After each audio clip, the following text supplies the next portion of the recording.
झारखंड में सर्वाधिक अनुमंडल वाला जिला निम्न में से कौन सा है? आइए ऑप्शन देखते हैं। ए रांची, बी गिरिडीह, सी पश्चिमी सिंहभूम, डी पूर्वी सिंहभूम। इसका करेक्ट आंसर क्या हो जाएगा? तो ऑप्शन नंबर बी करेक्ट हो जाएगा। गिरिडीह जिले में सर्वाधिक अनुमंडल की संख्या है कितना? तो 4 अनुमंडल है गिरिडीह जिले में। कितने? 4 अनुमंडल। कौन कौन? एक गिरिडीह और दूसरा कौन है? डुमरी, और तीसरा कौन है? खोरी महुआ। तीसरा कौन है? खोरी महुआ। और चौथा कौन हो जाता है? तो बगोदर सरिया। चौथा कौन हो जाता है? बगोदर सरिया। ये 4 अनुमंडल हुए गिरिडीह जिला के। कौन कौन? गिरिडीह, डुमरी, खोरी महुआ और बगोदर सरिया। ठीक है। और गिरिडीह जिले का गठन कब किया गया है? तो 4 दिसंबर 1972 को। कब? 4 दिसंबर 1972 को गिरिडीह जिले का गठन किया गया है। ठीक है। और गिरिडीह जिले में प्रखंड की संख्या कितना है? तो 13। कितना प्रखंड है? तो 13। ठीक है। और गिरिडीह जिले में विधानसभा क्षेत्र की संख्या कितना है? विधानसभा क्षेत्र की संख्या कितना है? तो 6। ठीक है। और गिरिडीह जिले में पर्यटन स्थल कौन कौन सा है? तो पारसनाथ पहाड़ी, पारसनाथ पहाड़ी, पारसनाथ पहाड़ी और उसरी जलप्रपात। कौन? उसरी जलप्रपात। ठीक है। और यहाँ पे धार्मिक स्थल कौन कौन है? तो झारखंड धाम मंदिर, झारखंड धाम मंदिर गिरिडीह जिले में स्थित है। ठीक है। और कौन सा है? तो मधुबन का जैन मंदिर। कौन? मधुबन का जैन मंदिर। मधुबन का जैन मंदिर यहीं पे स्थित है। कहाँ पे? तो गिरिडीह जिले में। ठीक है। और पूर्वी सिंहभूम जिले में अनुमंडल की संख्या कितना है? तो 2। पूर्वी सिंहभूम जिले में अनुमंडल की संख्या कितना है? तो 2। ठीक है। और प्रखंड की संख्या कितना है पूर्वी सिंहभूम जिले में? तो 11। कितना? 11। ठीक है। और पश्चिमी सिंहभूम जिले में अनुमंडल की संख्या कितना है? तो 3। कितना? 3। ठीक है। और प्रखंड की संख्या यहाँ पे कितना है? पश्चिमी सिंहभूम में प्रखंड की संख्या कितना है? तो 18। ठीक है। और रांची जिले में प्रखंड की संख्या कितना है? तो 18। ठीक है।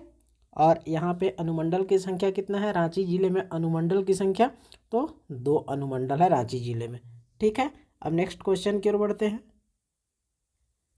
झारखंड राज्य में जंगलों में आग से संबंधित आपदा हेतु निम्न में से कौन सा संस्थान शैक्षणिक एवं तकनीकी कार्यों का संचालन करता है? आइए ऑप्शन देखते हैं। ए जेसैक, बी बीआईटी मेसरा, सी बिरसा कृषि विश्वविद्यालय, डी भारतीय खनन स्कूल। इसका करेक्ट आंसर क्या हो जाएगा?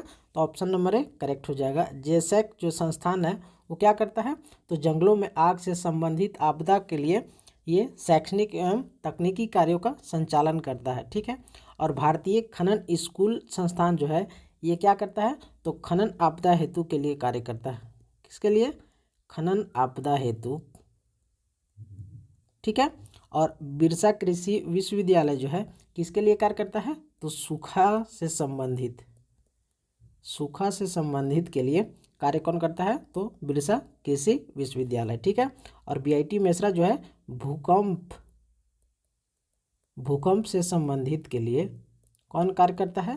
तो बीआईटी मेसरा संस्थान जो कि कहाँ पे स्थित है? रांची में। ठीक है। अब नेक्स्ट क्वेश्चन की ओर बढ़ते हैं। झारखंड राज्य में राज्य आपदा प्रबंधन प्राधिकरण की सहायता के लिए एक राज्य कार्यकारी समिति का गठन किया गया है जिसके अध्यक्ष कौन होते हैं? आइए ऑप्शन देखते हैं। ए मुख्यमंत्री, बी राज्यपाल, सी मुख्य सचिव, डी प्रधानमंत्री। इसका करेक्ट आंसर क्या हो जाएगा? तो ऑप्शन नंबर सी करेक्ट हो जाएगा। राज्य कार्यकारी समिति के अध्यक्ष कौन होते हैं? तो मुख्य सचिव। ठीक है। और राज्यपाल को किस चीज़ का शक्ति प्राप्त है? तो इसे राज्य आपदा प्रबंधन प्राधिकरण का गठन करने की शक्ति। क्या चीज़ का? राज्य आपदा प्रबंधन प्राधिकरण का गठन करने की शक्ति प्राप्त है किसे? तो राज्यपाल को। ठीक है। और इसके अध्यक्ष कौन होते हैं? राज्य आपदा प्रबंधन प्राधिकरण के अध्यक्ष कौन होते हैं? तो राज्य के मुख्यमंत्री। कौन? मुख्यमंत्री। ठीक है। और झारखंड राज्य आपदा प्रबंधन प्राधिकरण का गठन कब किया गया है? तो 28 मई 2010 को। कब? 28 मई 2010 को झारखंड राज्य आपदा प्रबंधन प्राधिकरण का गठन किया गया है। ठीक है। अब नेक्स्ट क्वेश्चन की ओर बढ़ते हैं। झारखंड में तांबा उद्योग के महत्वपूर्ण केंद्र कौन है? आइए ऑप्शन देखेंगे। A Hindustan copper limited, B Indian cable company limited, C A एवं बी दोनों, डी इनमें से कोई नहीं। इसका करेक्ट आंसर क्या हो जाएगा? तो ऑप्शन नंबर सी करेक्ट हो जाएगा, ए एवं बी दोनों। ठीक है। हिंदुस्तान कॉपर लिमिटेड जो है कहाँ पे स्थित है? यह तो जादूगोड़ा में। कहाँ पे स्थित है? जादूगोड़ा में। ठीक है। और इंडियन केबल कंपनी लिमिटेड कहाँ पे स्थित है? तो जमशेदपुर में। कहाँ पे? जमशेदपुर में। ठीक है। और झारखंड के घाटशिला में भारत का प्रथम तांबा उद्योग कब स्थापित किया गया था? तो 1924 में। 1924 में भारत का प्रथम तांबा उद्योग कहाँ स्थापित किया गया था? तो घाटशिला में। ठीक है। अब नेक्स्ट क्वेश्चन की ओर बढ़ते हैं। पंडित जवाहरलाल नेहरू ने हेवी इंजीनियरिंग कॉरपोरेशन को राष्ट्र को कब समर्पित किया? आइए ऑप्शन देखेंगे। ए 1958, बी 1964, सी 1963, डी 1907 ईस्वी। इसका करेक्ट आंसर क्या हो जाएगा? तो ऑप्शन नंबर सी करेक्ट हो जाएगा। 1963 में पंडित जवाहरलाल नेहरू जो है एचईसी को राष्ट्र को समर्पित किए थे। कब? तो 15 नवंबर 1963। डेट क्या था? 15 नवंबर 1963।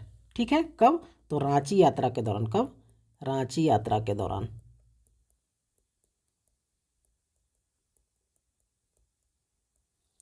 ठीक है। और 1958 में एचईसी का स्थापना हुआ है। कब हुआ है? 1958 में एचईसी का स्थापना हुआ है। कहाँ पे? तो रांची के हटिया नामक जगह में। कहाँ पे? रांची के हटिया में। ठीक है। और किस देश के सहायता से एचईसी का स्थापना किया गया है? तो रूस एवं चेकोस्लोवाकिया। कौन? रूस और चेकोस्लोवाकिया।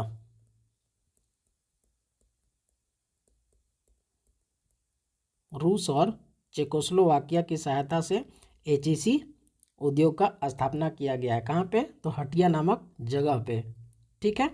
और इसका जो है उत्पादन प्रारंभ कब हुआ था? एचईसी का उत्पादन प्रारंभ कब से हुआ है? तो 1964 से एचईसी में उत्पादन का प्रारंभ हो गया था। ठीक है। और 1907 में किसका स्थापना हुआ है? तो टिस्को का। किसका? टिस्को का स्थापना 1907 में कहाँ पे हुआ है?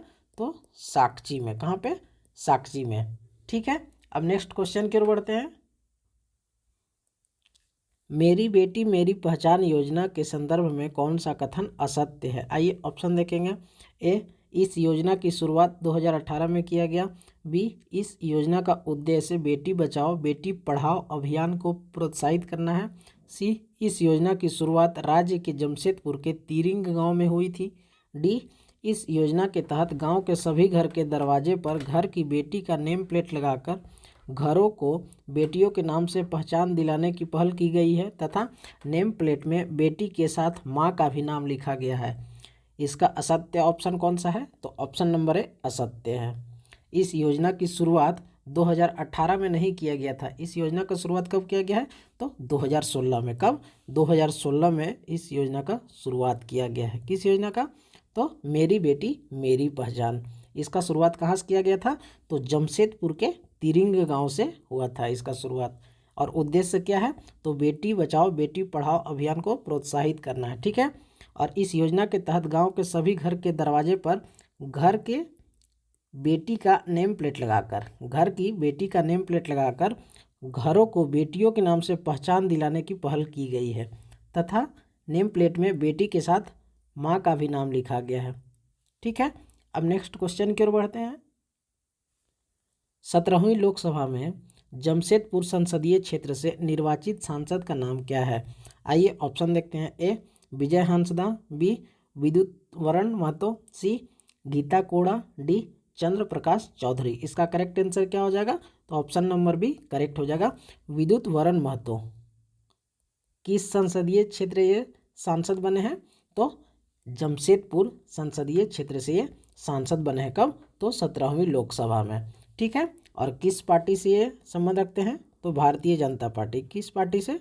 भारतीय जनता पार्टी से इनका संबंध है, ठीक है। और चंद्र प्रकाश चौधरी जो है किस संसदीय क्षेत्र से सांसद चुने गए हैं? तो गिरिडीह, गिरिडीह संसदीय क्षेत्र से सांसद कौन चुने गए? चंद्र प्रकाश चौधरी, ठीक है। और गीता कोड़ा जो है किस संसदीय क्षेत्र से ये सांसद बनी है? तो सिंहभूम, ठीक है। और विजय हांसदा जो है किस संसदीय क्षेत्र से ये सांसद बने हैं? तो राजमहल, राजमहल संसदीय क्षेत्र से विजय हांसदा सांसद बने हैं। कब? तो 17वीं लोकसभा में, ठीक है। और विजय हांसदा का संबंध किस पार्टी से है? तो झारखंड मुक्ति मोर्चा से। किससे? झारखंड मुक्ति मोर्चा से, ठीक है। अब नेक्स्ट क्वेश्चन की ओर बढ़ते हैं। संथाल परगना में भागलपुर के कमिश्नर जॉर्ज यूल की सहायता से यूल रूल नामक नए पुलिस कानून की व्यवस्था किस वर्ष किया गया था? आइए ऑप्शन देखते हैं। ए 1856, बी 1874, सी 1880, डी 1782। इसका करेक्ट आंसर क्या हो जाएगा? तो ऑप्शन नंबर ए करेक्ट हो जाएगा। 1856 में यूल रूल नामक नए पुलिस कानून की व्यवस्था किया गया था। कब? तो 1856 में, ठीक है। और इसके तहत पारंपरिक ग्राम प्रधान की व्यवस्था, पारंपरिक ग्राम प्रधान की व्यवस्था लागू करते हुए,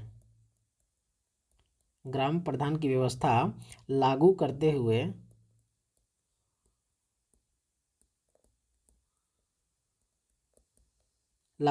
हुए ग्राम प्रमुख को पुलिस की शक्तियां प्रदान किया गया था, पुलिस की शक्तियां प्रदान की गई।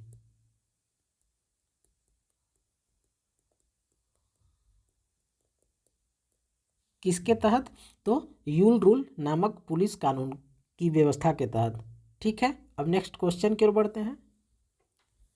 बंगम मांझी किस विद्रोह के प्रमुख नेता थे? आइए ऑप्शन देखेंगे। ए खरवार आंदोलन, बी तमाड़ विद्रोह, सी सफाहोड़ आंदोलन, डी ताना भगत आंदोलन। इसका करेक्ट आंसर क्या हो जाएगा? तो ऑप्शन नंबर सी करेक्ट हो जाएगा। सफाहोड़ आंदोलन के प्रमुख नेता थे कौन? तो बंगम मांझी, ठीक है। और सफाहोड़ आंदोलन कब हुआ था? तो 1870 में। कब हुआ था? 1870 में। किसके नेतृत्व में हुआ था? नेतृत्वकर्ता कौन थे? तो लाल हेम्ब्रम। कौन? लाल हेम्ब्रम नेतृत्व करता थे। किसके? तो सफाहोड़ आंदोलन के, ठीक है। और लाल हेम्ब्रम का उपनाम क्या है? तो लाल बाबा। क्या नाम है इनका उपनाम? लाल बाबा, ठीक है। और लाल हेम्ब्रम ने इस आंदोलन में शामिल लोगों को राम नाम का मंत्र दिया था। किसका? राम नाम का मंत्र दिया था, राम नाम का मंत्र दिया था। और मांस मदिरा के सेवन से रोका गया था, मांस मदिरा के सेवन से रोका गया था।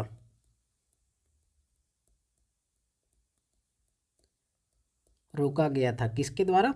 तो लाल हेम्ब्रम के द्वारा, ठीक है। और लाल हेम्ब्रम ने संथाल परगना में देशोद्धारक दल की स्थापना किया था।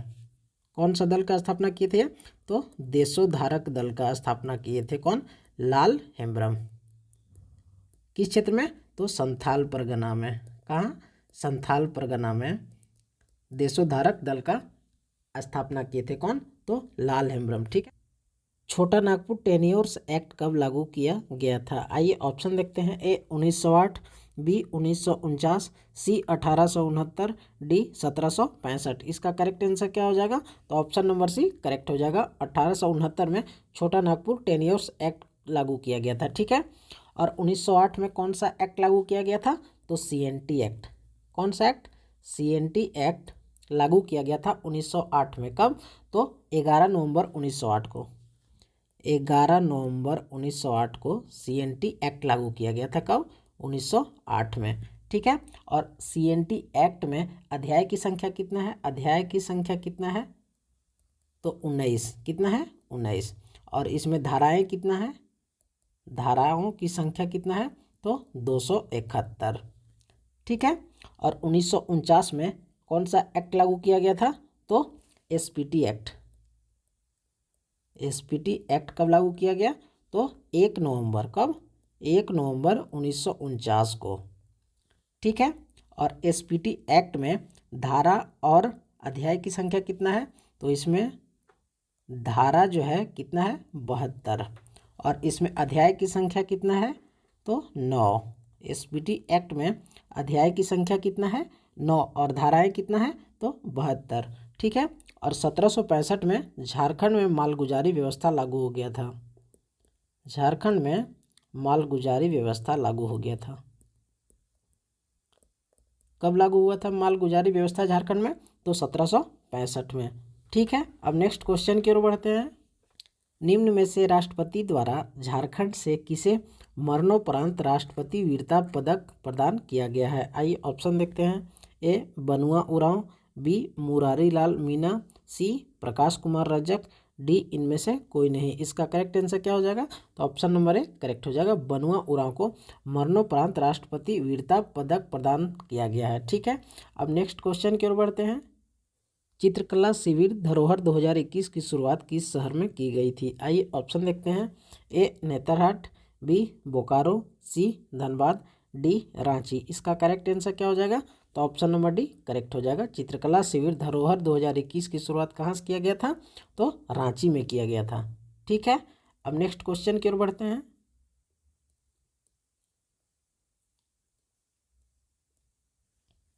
Tata steel Jharkhand literary meet का आयोजन किस शहर में किया जा रहा है। आइए ऑप्शन देखते हैं।